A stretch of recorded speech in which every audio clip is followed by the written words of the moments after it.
Muslims colonize many countries and you impose Islam and a God from Arabia on those countries that you went. Allah was not known in Africa. It was known only in Arabia because Arabic language, right? The Jews never mention Allah in all their books. The best you can get close to is Elaha, which is not the same anyway.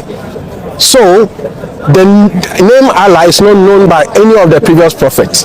It's a new name, and according to the Torah, we don't need to follow a God that is not known by our forefathers. Now, for you to say we Africans worship a white man, it shows you are ignorant. Why I'm saying you are ignorant, respectfully, is because Jesus is not from Europe. He's from Israel. They are not white people. The fact that some idiots make a picture of a white man and they bow to is against the Bible, so you don't call them Christians and you don't impose that on me. You don't know me from anywhere and you say I'm worshiping a white man. That's why I said I was offended and I need you to apologize. Okay, you finished? Yes. Okay. Now here there's another problem, because here you don't either you don't know the terms Allahu in Aramaic. Did you speak Aramaic? You will say yes. The language in Aramaic, Allahu, it is used term for God. They say Allahu in Aramaic language. You understand? So that's for you to search and to find out, to know that term was used. As well, you said Elohim, the same thing, means my God, by the way, Elohim, which is again talking about God. So that term is not a new term being imposed. As well, you mentioned about Muslim. Now, does Muslim now colonizing any nation? For example, where are you from, brother? Somalia. Did you choose to be Muslim, or someone put a you need to become a Muslim? So why you are Muslim, my brother? Is it by conviction? Because you accept Islam, because you know Islam. Even though you are here in the UK, you are able to choose your faith, but yet you choose to be Muslim. Am I right? So they are not being colonized. They accepted the faith willingly. So that's the duty of us as Muslims. So it's not an Arabian thing.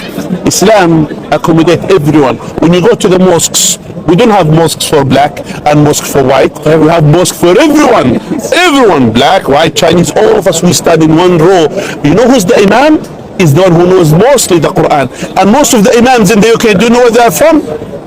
From this country, Somalis. Why? Because the most one, mashallah, this is the most country that has the most population of the people who memorize the Quran from the cover to cover. That's how it is in Islam. Islam honors people based on their knowledge. Okay. You understand? Right. That answer. Now, before I go further, what is the meaning of Ilah? God. And what is the meaning of Allah? The one God. Okay. So when we say God in Hebrew, like you say, it's Elohim. Yes. Because that's the name for God in the Hebrew. Yes. Ilaha, like you try to allude, as in the same. Allah, Elohim. I said Elohim. No, in Aramaic.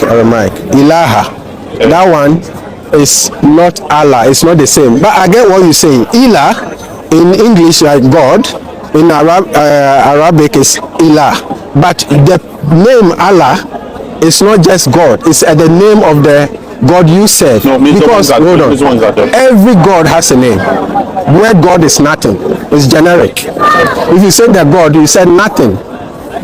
It's just babble. A name of a God. The Jews know the name of their God. It's not Allah.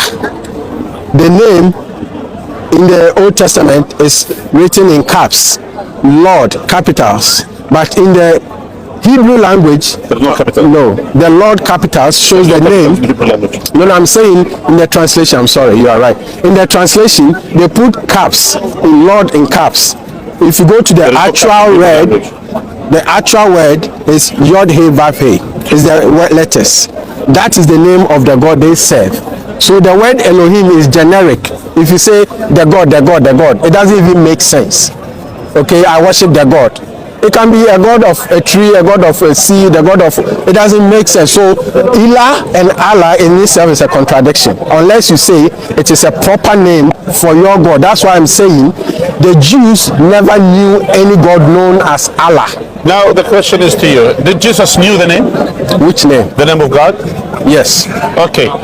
If you go, by the way, and read, by the way, some Syrianic, actually, Bibles, which they try to bring it, actually they use Allah for you to know. It's for you to know. which means Jesus, has used that same.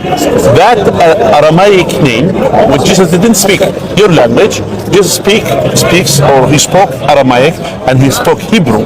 So, and the New Testament is actually should be written in Aramaic, which is there is no copy, a single copy of this in Aramaic language whatsoever. The Old Testament, thanks to the Jews, by the way, not for you, not for the Christian, that they have preserved the preservation of the Old Testament in Hebrew language. But the New Testament, it was later on preserved in Old Greek language, which is the first, patch that they found is nearly 100 and something years after this. It's one patch or two patches, and then later on they try to compile it in a Greek language. The irony is, Jesus never speak Greek at all in his life. Never communicate to no one with the Greek. No one speak Greek. I don't know where the heck Greek came from. Okay. That's first. Now adding to this, so let's use the term which is used in Greek language. What language? What the Greek has used for God? You see, this is the problem. So that's why we were talking about the unique term of Allah. Yeah, in Arabic and as well in old Aramaic language. Yeah, that means the one God. That's what it means. That is why the Christian, for you to know, that's the fallacy you don't know. The Christian in my country, which we have some Christian who are Arabs, and they use they have even Orthodox Christian. They use the term Allah. And we use it. They will use it exactly the term Allah. As I'm saying it, because so it's not imposed on them.